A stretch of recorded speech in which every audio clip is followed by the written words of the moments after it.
BJP বলেছিল ভয় out ভরসা ইন, কিন্তু অনেকেই বলছেন 21শে জুলাইয়ের ভাষণে মমতা বন্দ্যোপাধ্যায় সেই ভরসা রাখতে পারেননি, তার মুখে নাকি ভয়।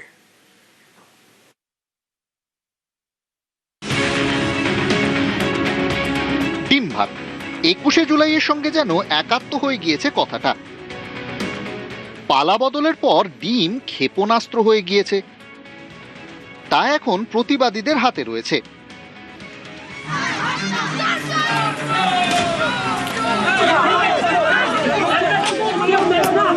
ডিম মমতা বন্দ্যোপাধ্যায়ের অনুগামীদের পাতে নেই।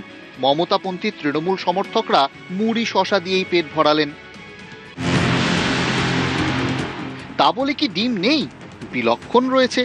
ডিম রয়েছে মমতা বন্দ্যোপাধ্যায়ের ভাষণে, মানে তাঁর বক্তব্যে। মনে রয়েছে, তাই কি বারবার মুখে এসে যাচ্ছে?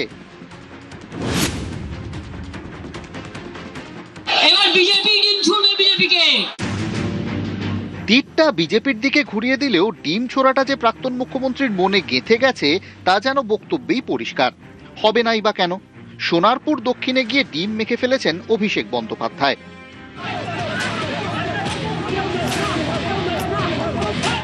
শুধু প্রতিবাদীরা নন, দলত্যাগীদের নিশানাতেও এখন অভিষেক বন্দ্যোপাধ্যায়। নব তৃণমূলের নেতারাও নিত্য দোষারোপ করছেন অভিষেককে, ঘুরিয়ে মমতা বন্দ্যোপাধ্যায়কে বার্তাও দিচ্ছেন। আপনাকে বাংলার মুখ্যমন্ত্রী অভিষেক বানায়নি, আপনাকে বাংলার মুখ্যমন্ত্রী কোন সেলিব্রিটি বানায়নি। আজকে প্রশ্ন করি, রক্ত বড় না ভক্ত বড়? কবে রক্তের ছেড়ে দিয়ে, রক্তের মোহ, রক্তের সম্পর্কের মোহ ছেড়ে দিয়ে ভক্তদের কাছে আসবে? অভিষেক, তোর চমকানিতে দুটো তৃণমূলের ভালো কর্মী, গ্রামের কর্মী চমকাতে পারে, কিন্তু আজকের এই যে মহতী জনসভা, এই সভাকে চমকাবার ক্ষমতা তোর নেই। স্বয়ং যমরাজ এলো, স্বয়ং শকুনি এলো, একটা পার্টিকে খেয়ে ফেলতে পারতো না। একজন লোক 2,60,00,000 ভোট পেয়েছে এমন একটা পার্টিকে গিলে ট্যাবলেটের মতো খেয়ে নিয়েছে। হাওয়া অভিষেকের বিরুদ্ধে, তা বুঝেই কি আরো বেশি করে অভিষেককে আড়াল করার চেষ্টা করলেন মমতা? অভিষেকের কোনো সিকিউরিটি নেই। অভিষেকের বিরুদ্ধে কত কেস হয়েছে? 400 কেস। ওরা তো ভয় পাচ্ছে না। অভিষেক ভয় পায় না, কথাটা প্রকাশ্য মঞ্চে ঘোষণা করতে হচ্ছে কেন? কথাটা হয়তো মদন মিত্র, ফিরহাদ হাকিমের মতোই কেউ পরের কোনো সভায় ছুড়ে দেবেন। যেমন প্রশ্ন উঠতেই পারে, মমতাকে 21শে জুলাইয়ের মঞ্চ থেকে কেন দাবি করতে হচ্ছে তিনি আসল তৃণমূল?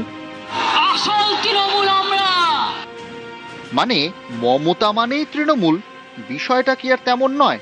না হলে প্রতীক রক্ষায় মমতা বন্দ্যোপাধ্যায় লড়াইয়ের ডাক দেবেন কেন?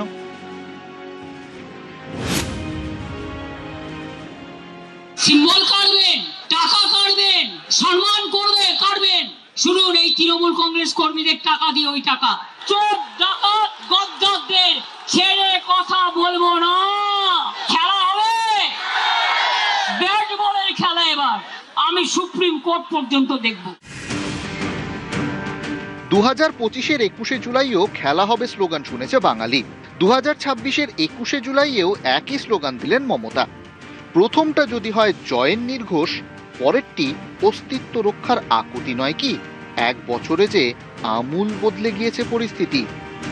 খেলা হবে। নিউজ 18 বাংলা।